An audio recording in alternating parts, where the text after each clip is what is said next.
మిత్రులారా, CPI new democracy రెండు విప్లవ పార్టీలు నెల 29వ తేదీన హైదరాబాద్లోని సుందర విజ్ఞాన కేంద్రంలో విలీన సభ జరుపుకోబోతున్నాయి.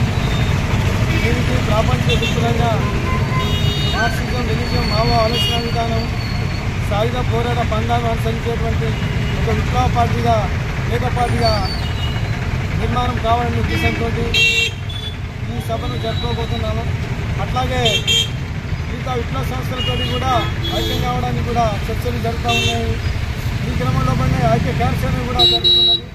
భారతదేశంలో ఉన్నటువంటి పాలక వర్గాలు, ప్రభుత్వాలన్నీ కూడా దోపిడీ వర్గాలు అనేది మా యొక్క విధానం.